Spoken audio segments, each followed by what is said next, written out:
Greetings from Mojave. This is Randa Milliron. I'm the CEO and co-founder of Interorbital Systems.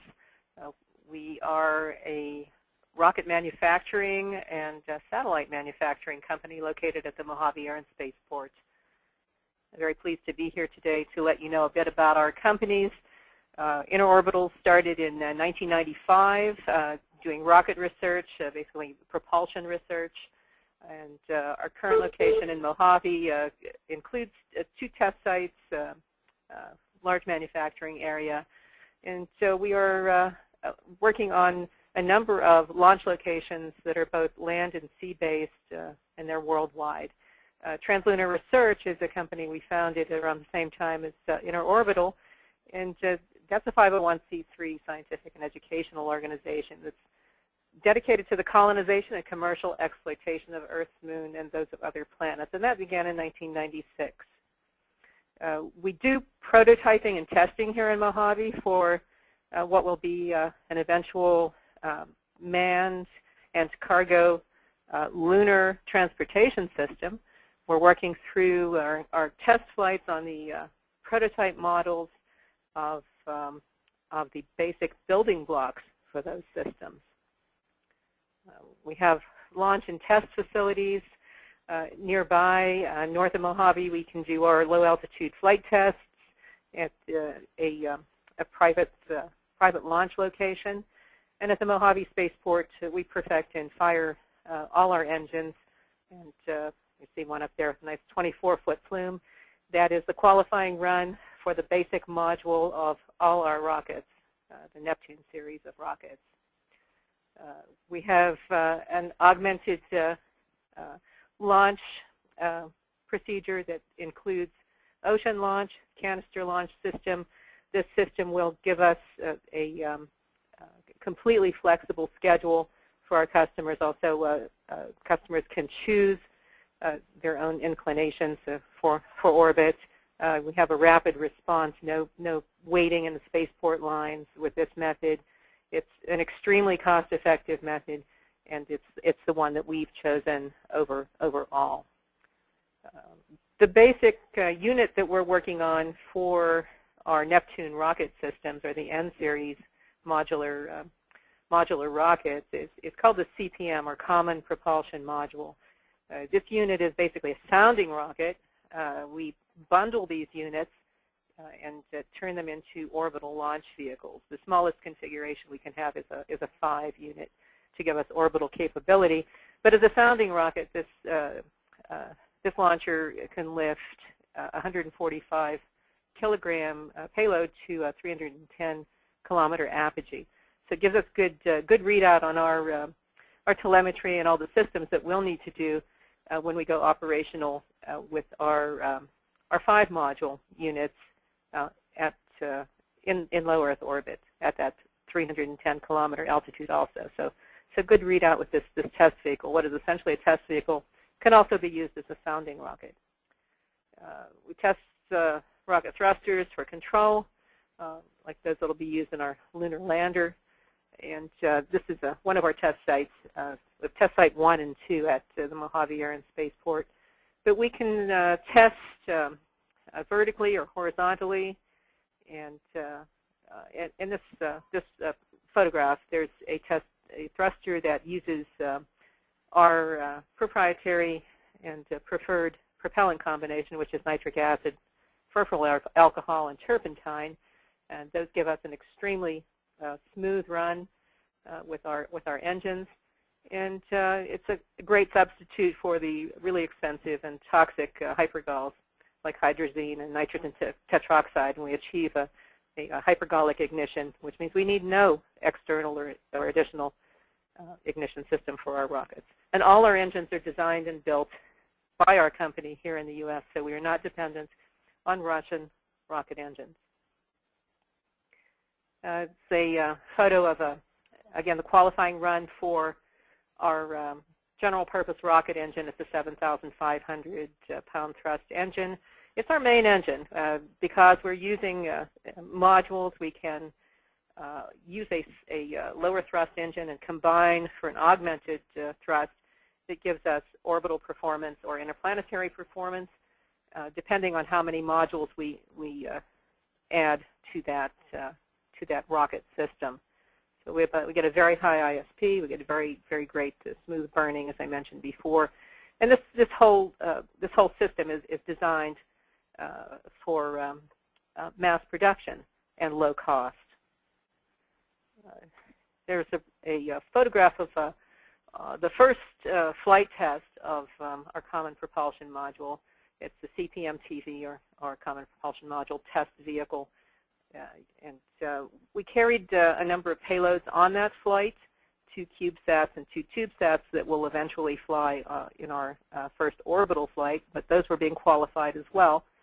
And it's a rocket that was designed to fit in a 40-foot cargo container and to be easily transported, and again, easily manufactured. The liftoff, you can see the great classic propulsion performance there with the Mach diamonds in the plume, and that rocket reached Mach 1.5 in under 5 seconds, leaped off the pad like a panther.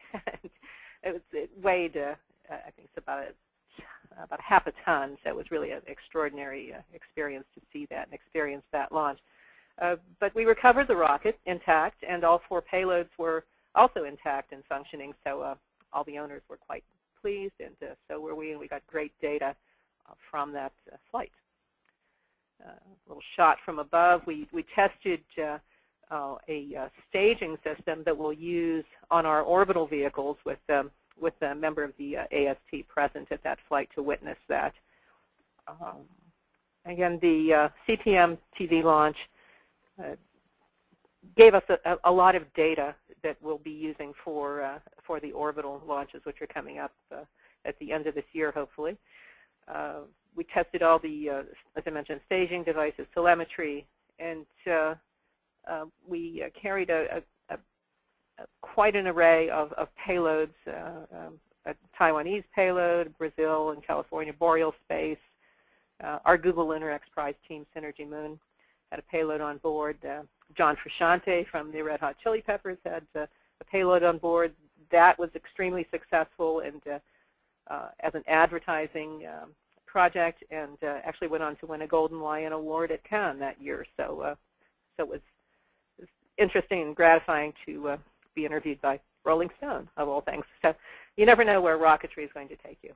But our current launch manifest, which you can see at interorbital.com, it's 90 plus. It's nearing 100, and those are TubeSats and CubeSat payloads from nearly 15 countries. Those are a majority of them are made from our TubeSat and CubeSat kits.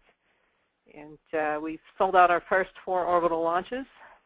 We're looking at completing those launches during 2016 and the Google Lunar X Prize attempt at the end of the year using a massively augmented rocket, which would use those same modules as I mentioned before. This is a 5-module setup with the, it's a 3-stage rocket. The Google Lunar X Prize rocket will be a 36 module. There's just a notional rendering of it there, but it's 4 stages. The 4th stage being the lunar transfer vehicle, and we're looking at about 250 kilograms to the lunar surface, or a metric ton to LEO. This is our it's a double duty unit. It's our lunar lander for our Team SYNERGY MOON, and we're testing thrusters on that, and also using it as software, as a software testing unit for the orbital vehicle's guidance, and that'll be going through tests soon. It's called the Virus because with its legs on and its head on it, looks like a friendly microphage, so hence the name Virus. We also have a lunar sample return mission in the works. That'll follow the Google Lunar X Prize missions, and we've already been pre-selling lunar materials, so collectors and researchers are really quite intrigued by this. And actually, this mission will leave the first materials that we will use to construct a lunar base at the south pole of the moon. So the goal of all this is to have human habitation, ideally at the Shackleton crater. We're planning to pre-send a good portion of the construction equipment to the lunar surface, and eventually have human-tended experimentation opportunities. We're looking at doing exploration and any surface activities that any customers might want, including lunar tourism. So this is quite a quite an extensive program that we have been planning and working on since the founding of the companies in the 1990s. And I believe we're the only company that is also making our own rocket system to achieve this plan. We believe the moon is really the logical next step for human scientific experimentation and commercial exploitation, and also the great jumping off point for the rest of the solar system. The goals of interorbital and translunar research are straightforward and obvious, we like to think. The first goal is to establish an Earth-Moon cargo and human transportation system by 2018, and that will be using the rockets that I've talked about previously, the Neptune series rockets, the N36 or the 36 module, which is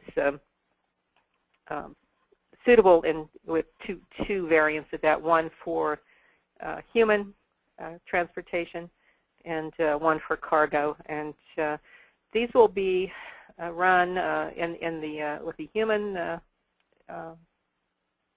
passengers. That'll be a lunar direct type of approach in terms of our trajectory. And for the cargo, we're looking at a number of other ways, possibly some fuzzy boundary trajectory, long-term flights to move large cargoes to the lunar surface. Once that's done and once that system is set up, this will offer numerous opportunities for various entities to do lunar research, either lunar orbital research or lunar surface research, and also to stay with that experimentation on the moon. We're looking at like 30-day missions for researchers at that habitat. The next goal is, goal 2 is to create this permanently inhabited Shackleton crater lunar station by 2021. It's an ambitious schedule, but we believe that can be done. And we believe the moon has been ignored far too long, and it's the perfect training ground for additional work throughout the solar system, and we should not ignore the moon. That should be, again, as I said, colonized and commercially exploited. Goal 3 is to set up the lunar utilities and services like oxygen, power, propellant, manufacturing, and food production for the eventual settlers of the moon. And for us, it's the fabulous next step, and what we're all striving for. That's essentially our program, and I would be pleased to take any questions.